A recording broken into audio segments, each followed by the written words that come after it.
Avertissement. Ce balado contient des traces d'étapes de développement, de compétences professionnelles et, je l'espère, d'un peu de plaisir. Salut, mon nom est Guylaine Gay, je suis animatrice, autrice, conférencière et mère de 2 jeunes adultes autistes, Léo et Clovis. Bienvenue au balado T'engages-tu?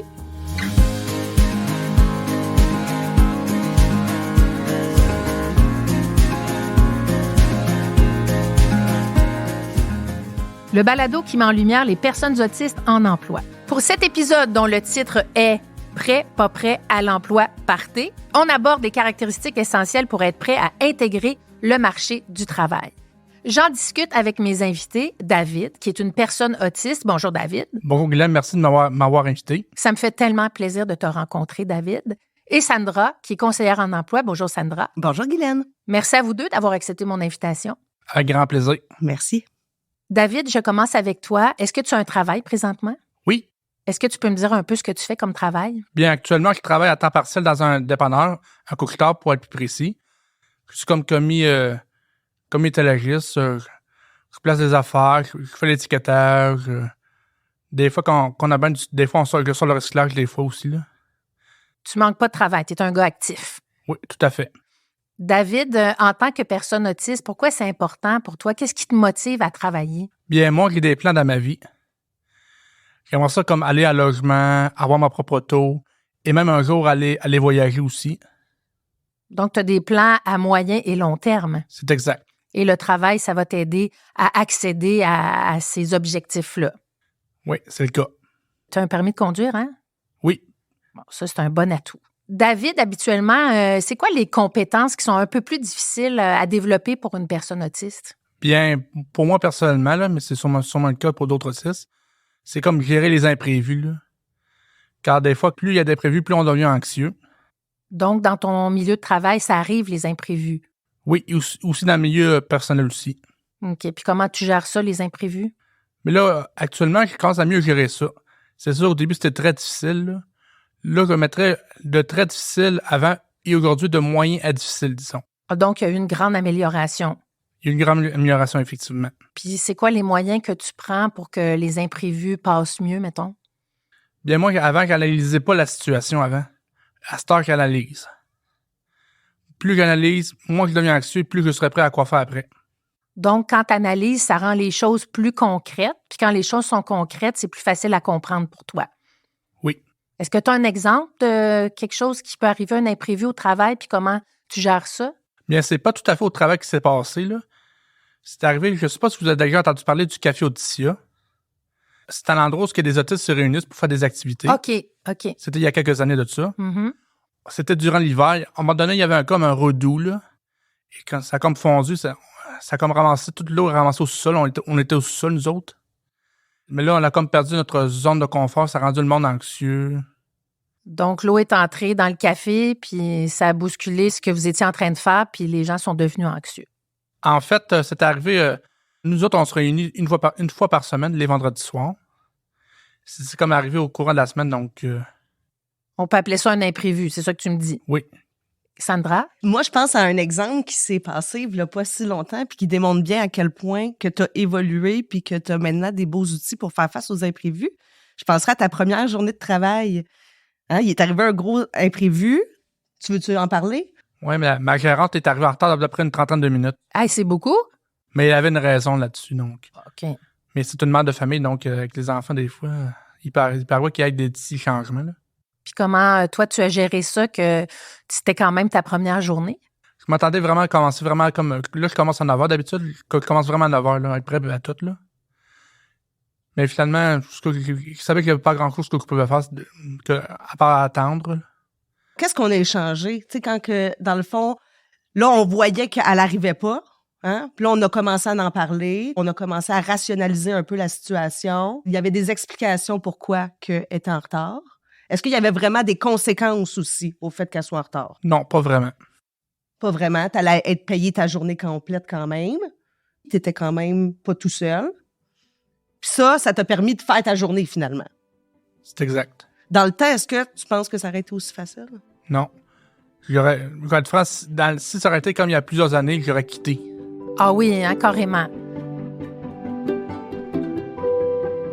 Bon, là, je vous entends, Sandra et David. Clairement, il y a une connexion entre vous, hein? Parce que là, tu dis, David était au travail. Là, on a commencé à voir qu'est-ce que ça avait comme impact sur le moment présent. C'est quoi votre relation, Sandra, David et toi? Ben, dans le fond, je suis la conseillère en emploi de David depuis 9 ans, je pense. Hein, Oui, 8-9 ans, là, oui. Depuis 8-9 ans. On était à un point de service. Ensuite, les deux, on a déménagé, puis les deux, on s'est suivis. Fait que ça fait longtemps que j'accompagne David. Depuis son début là, de vouloir intégrer le marché de l'emploi, c'est moi sa conseillère. Sandra, tu dis que tu connais David depuis 9 ans. Comment il était, David, il y a 9 ans, quand tu l'as rencontré? David, quand il est arrivé, tu avais un but. Ben, c'est encore ça maintenant. Hein? Quand que tu veux quelque chose, tu vas vraiment tout mettre les efforts pour l'atteindre. Dans le temps, c'était un autre objectif de carrière. Tu venais de finir un DEP en comptabilité, puis on a exploré différentes choses. Mais c'est ce que j'ai toujours apprécié. David, tu as toujours voulu, puis tu as toujours été ouvert, puis tu as toujours voulu t'améliorer. Fait que ça donnait juste le goût de vouloir l'aider dans ça. Là. David, est-ce que tu aimes ta collaboration avec Sandra? À 100%, oui. Oh, 100%, c'est pas rien quand même. Sandra, ça, c'est une belle étoile oui, hein, sur ton bulletin. Oui. C'est ma paye, c'est ma plus grosse paye. Là. Ça doit être plaisant d'entendre cette ça. reconnaissance-là, ouais, oui. La belle reconnaissance. David, qu'est-ce qui peut être un obstacle pour toi dans l'atteinte de tes objectifs là, dans ton développement professionnel? Bien, au début, quand moi et Sandra on s'est rencontrés, c'était vraiment dans la comptabilité que je voulais travailler. Fait que j'étais comme inclus mon DEP qui était allé à Plastigrou, qui c'était à Sainte-Thérèse. Oui. Donc, j'étais vraiment concentré sur ça, là. Mais là, éventuellement, il y a quelques années, il y avait la COVID aussi, là, qui m'a comme mis ma recherche d'emploi au ralenti. David, tu parles de comptabilité. C'est ce que tu avais envie de faire au début. Ça se passait comment, comptabilité, pour toi? Bien, j'avoue que ça n'a pas été facile. Quand j'étais en recherche d'emploi intensif, j'ai comme postulé à genre 100 places environ, là. Mais malheureusement, je n'ai pas vraiment trouvé preneur. Mais éventuellement, il y a une entreprise qui m'a comme donné ma chance. Mais malheureusement, au bout de quelques semaines, ça marchait pas. C'était pas pour toi. Car c'était compliqué, je faisais des erreurs. Et ça, évidemment, c'est stressant. Sandra, quels sont les besoins de base qui doivent être comblés pour qu'une personne autiste puisse débuter une démarche de recherche d'emploi? Il faut savoir qu'il n'y a pas de distinction entre une personne autiste ou une personne non autiste. Il faut, dans tous les cas, que les besoins de base soient comblés pour que la personne soit dans les meilleures dispositions pour entreprendre la démarche de recherche d'emploi. Quand on pense aux besoins de base, on pourrait parler, par exemple, de la nourriture et d'être bien alimenté. Le fait de ne pas l'être pourrait entraîner, par exemple, un manque de concentration, ce qui ferait qu'on ne serait pas complètement disponible pour de la recherche d'emploi. Même chose pour le sommeil, qui peut aussi avoir une influence sur la concentration. Quand on prend en exemple les personnes qui vont jouer à des jeux vidéo toute la nuit, bien certainement que le matin, ils vont être moins disponibles et moins efficaces et productifs pour l'employeur. Ensuite, il y a aussi d'être logé, et non seulement d'avoir un toit sur la tête, mais d'être logé dans de bonnes conditions. Il faut que la salubrité, ça soit bien, qu'avec les relations avec les colocataires, que le loyer soit pas trop élevé. Donc, tous ces stress-là qu'une personne pourrait ressentir face à son logement, il faut éviter qu'il y en ait et que ça aille bien de ce côté-là. Donc, un autre besoin de base, et sans doute le plus important à combler, c'est d'avoir un revenu minimum. Dans le fond, pour pouvoir s'assurer d'avoir tous les besoins comblés, il faut avoir un revenu. Si on n'a pas de revenu d'emploi, il faut aller chercher n'importe quel revenu ou n'importe quelle somme auquel la personne a droit pour pouvoir combler ces besoins de base-là. On pourrait penser, là, si on va dire la personne est admissible à rien d'autre, la personne pourrait aller chercher une aide financière de dernier recours. Dans le fond, ce qu'il faut savoir, c'est qu'il faut que la personne ne soit pas en état de survie. Faire une démarche de recherche d'emploi pour intégrer et maintenir un emploi, ça prend beaucoup d'énergie. Puis il faut pas que cette énergie-là soit mise à combler les besoins de base. Je prends souvent l'exemple d'une tarte. S'il y a plusieurs pointes de tarte qui sont consacrées aux besoins de base, bien entendu qu'il y aura une moins grande part qui sera offerte pour mettre l'énergie sur la recherche et le maintien en emploi. L'employeur veut une belle portion de tarte. Exactement. Est-ce que je peux me permettre une petite parenthèse parentale? Bien sûr. OK, moi, je suis mère de 2 garçons autistes qui sont maintenant adultes et quand mes enfants ont atteint l'âge de 18 ans, quelques jours après leur anniversaire, on s'est présenté au bureau de Service Québec et on a fait une demande de solidarité sociale. Mes enfants ont une limitation sévère à l'emploi Je sais qu'il y a des parents qui hésitent ou qui veulent pas aller à l'aide sociale. N'ayez pas honte. Si vos enfants y ont droit, ils y ont droit. Donc voilà, fin de la parenthèse parentale. Sandra, en ce qui a trait aux compétences et attitudes professionnelles, qu'est-ce que ça prend pour être prêt à la recherche d'emploi? Il faut savoir que c'est la même chose pour une personne autiste ou non. Les compétences et les attitudes socio-professionnelles à développer, c'est ce qui va être recherché par un employeur pour dire que ça va être un employé de qualité.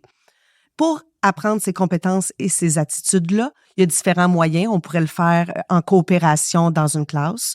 On pourrait aussi faire du modelage avec un intervenant qui proposerait des façons de faire adéquates ou par la résolution de problèmes, par exemple, avec la personne. Au niveau des compétences et des attitudes à développer, il y en a plusieurs. De façon générale, on pourrait penser à ce que la personne soit capable d'accepter la critique, à ce qu'elle soit capable de collaborer, qu'elle ait une bonne hygiène, qu'elle ait des comportements sécuritaires, qu'elle soit capable de se maîtriser, qu'elle ait une bonne qualité de travail, qu'elle ait une bonne vitesse d'exécution et qu'elle soit capable de gérer son temps. Il y en a d'autres aussi qui peuvent être plus difficiles, comme le jugement, l'initiative, d'être capable de s'organiser et de planifier ses tâches, d'être capable de distinguer ce qui se passe dans la vie personnelle et professionnelle quand on est au travail, d'être capable de faire preuve de débrouillardise ou, par exemple, de communiquer et demander de l'aide. Parmi toutes ces compétences et attitudes-là, pour les personnes autistes, au moins, ils ont la chance, il y en a certaines qui vont peut-être être plus faciles. On pense à respecter les règles ou respecter l'autorité. Habituellement, c'est quelque chose qui est pas très difficile. Aussi, au niveau de l'intégrité professionnelle, c'est une compétence pour laquelle ils sont reconnus. À l'inverse, il y en a d'autres qui vont être particulièrement difficiles pour les personnes autistes et on pense à s'adapter aux changements, aux imprévus. Ça peut être quelque chose de difficile au niveau de la flexibilité. Donc, comme je disais, si la personne réussit pas à acquérir la compétence ou l'attitude, elle devrait au moins avoir des moyens pour y faire face. Quand que je prends, pour exemple, la première journée de David, quand il commençait sa première journée de travail, plutôt que de réagir à cet imprévu-là, puis de fuir, puis de partir comme il aurait pu le faire plus tôt, maintenant, il y a des moyens, puis il est capable de continuer sa journée, puis avoir des succès. David, en écoutant ce que Sandra dit, est-ce qu'il y a des choses qui sont plus faciles pour toi à faire dans ton milieu de travail? Bien oui. C'est sûr que moi, je fais la routine, donc c'est quand même assez facile, là. Il peut arriver qu'il y ait 2-3 petits changements, là, mais rien de gros, là. Donc, comme Sandra avait dit, je suis plus adapté aux changements qu'avant. Et y a-tu des choses qui sont plus difficiles? Bien, c'est ça, plus les imprévus sont gros, plus je deviens anxieux. C'est comme encore le cas aujourd'hui, mais cependant, j'analyse plus la situation qu'avant. T'es outillé maintenant. C'est exact. David, est-ce que c'est déjà arrivé que toi, tu te sentais prêt à aller travailler, mais que ta conseillère en emploi pensait pas tout à fait comme toi? Pendant tout le temps que j'étais avec Sandra s'est jamais vraiment opposée à cette question. Mais les seules personnes qui sont plus opposées, c'était mes parents. Ah oui? Car il y avait des craintes, ils pensent que je serais pas prêt. Mais c'est sûr qu'après, effectivement, quelques semaines à l'emploi, ils ont commencé à croire que c'était vraiment ma place. Donc, il a comme dissipé tous les doutes, là. Alors, tes parents avaient des inquiétudes parce qu'ils te protègent aussi. C'est le cas, oui. Mais Sandra, c'est pas ton parent. Non. C'est ta conseillère. C'est ma conseillère, effectivement. David, comment tu te sentais par rapport aux doutes que tes parents avaient sur tes démarches de recherche d'emploi? Bien, j'étais surpris, pour être franc, car ils ont toujours voulu que j'aille en emploi éventuellement. Mais c'est sûr que j'avais pas d'expérience en emploi. Je peux comprendre à certains points de vue leur crainte, là. Mais c'est sûr, après quelques semaines, ils voyaient que j'étais bien, donc ils sont comme commencé à me rassurer, oui. Tu les as rassurés? Oui. Comme par exemple, quand j'arrivais, c'est sûr fatigué, mais comme de la bonne fatigue, comme on dit. J'étais pas anxieux, que j'étais bien. Donc, ils ont vu que tu étais prêt, tu étais capable de travailler et non seulement ça les a rassurés, mais toi, tu as fait, moi, je vous l'avais dit que j'étais capable de le faire. Donc, on est tous gagnants dans cette situation. On est tous gagnants dans cette situation-là. Ça, c'est très bien dit. David, qu'est-ce que ça t'a apporté d'avoir accès à des services de développement de l'employabilité versus si tu avais fait ça tout seul? Bien, c'est sûr que j'ai fait ça tout seul dans un certain point de vue, là. C'est sûr qu'il y avait l'aide de l'intégration de travail Laurentide. Avant, qu'il était avec le Floraire, qu'il était avec le CLSC. J'ai fait ma station. Et je m'aide à ma maison aussi, je fais des petites tâches, là, que je peux faire ça à l'emploi aussi. De base, mais quand même efficace. T'es un gars travaillant. Oui. Comment tu te sens d'avoir un travail? Qu'est-ce que ça te fait de travailler?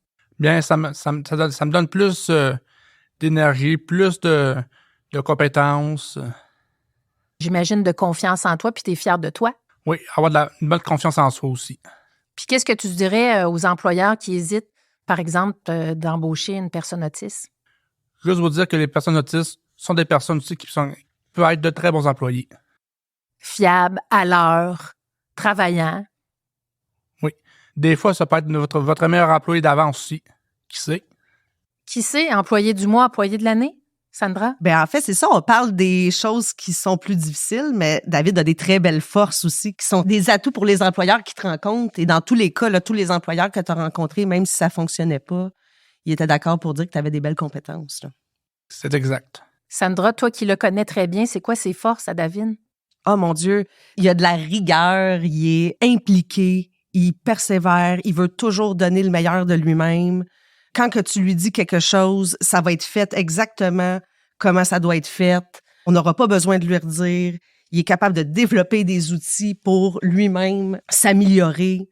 Tu te connais bien aussi, tu es capable de mettre des limites puis d'avoir des choix qui sont quand même réalistes.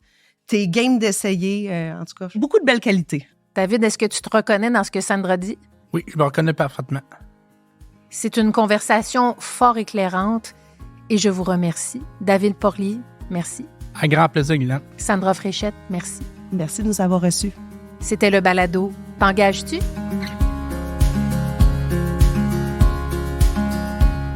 Cette initiative a été réalisée grâce à la participation financière du gouvernement du Québec.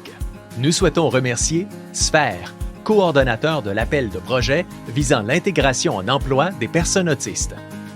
Également, nous souhaitons souligner l'implication des différents partenaires de la table d'intégration et de maintien en emploi des personnes handicapées des Laurentides, dont le Centre intégré de santé et services sociaux des Laurentides, le Centre de formation générale des adultes de la Rivière-du-Nord, du Centre de services scolaires de la Rivière-du-Nord, le Centre de formation continue des Patriotes, du Centre de services scolaires d'Émile-Île, le Regroupement pour la concertation des personnes handicapées des Laurentides, ainsi qu'Intégration Travail Laurentide, promoteur et coordonnateur du projet.